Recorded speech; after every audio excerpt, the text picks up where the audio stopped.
President Trump is calling on Senate Republicans to get rid of the filibuster so they can bypass Democrats, essentially, and reopen the federal government. Trump posted this on social media last night, quote, "Because of the fact that the Democrats have gone stone cold crazy, the choice is clear. Initiate the nuclear option. Get rid of the filibuster." Meanwhile, the Senate has adjourned until Monday with no major breakthroughs. Both sides of the aisle claim they're open to talks, but no apparent progress has been made.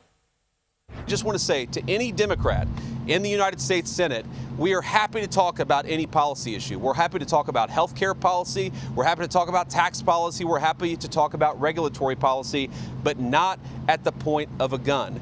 We've said the same thing over and over and over again. We'll sit down with Republicans anytime, any place, anywhere, in order to reopen the government and act a spending agreement that actually meets the needs of the American people. CBS News senior White House and political correspondent Ed O'Keefe starts us off today. Ed, good morning.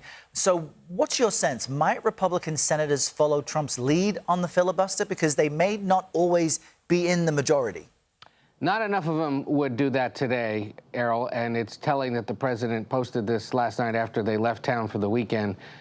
So it allows this concept of trying to do so to fester through the weekend and maybe build up steam, at least on his on the far right and in his base. But, you know, this has been talked about before when neither party's in power, neither party's out of power. And there remains a significant number of senators in both parties who understand that your shoe may be on one foot today, but it'll be on the other one in 2 years or 4 years or 6 years. And the roles would be reversed.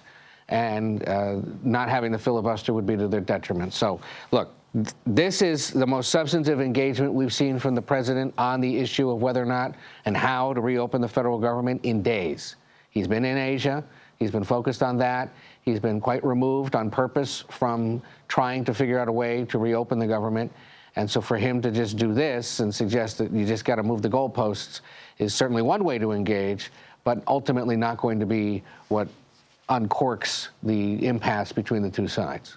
And one of the most immediate impacts of this is you've got 42 million Americans who will effectively lose food assistance benefits tomorrow. So is there any chance the government might just tap into this contingency fund for SNAP, as some have been suggesting? Well, that's exactly what I tried asking the vice president outside the White House yesterday after he had a meeting with transportation and aviation leaders who are concerned about how all of this is affecting the skies. So what about those that are losing their benefits this weekend? And here's part of what he had to say in response. This government, this administration, we're like guys running around, with a leak in a damn wall, trying to plug it with bubble gum. And we plug one spot with bubble gum, and we plug another spot with bubble gum, and we plug another spot with bubble gum. Why don't the Democrats just stop this entire charade and reopen the government so that we don't have to try to make this thing work on a shoestring budget? Not quite a shoestring budget. And the other point is that, previous administrations who've been saddled with a shutdown don't plug it with bubble gum. They just let it run.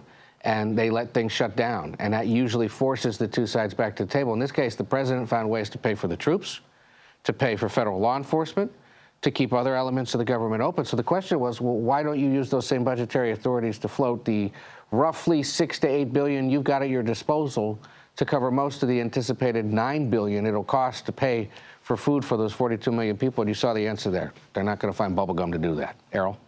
All right, Ed O'Keefe in our Washington bureau. Ed, thanks very much.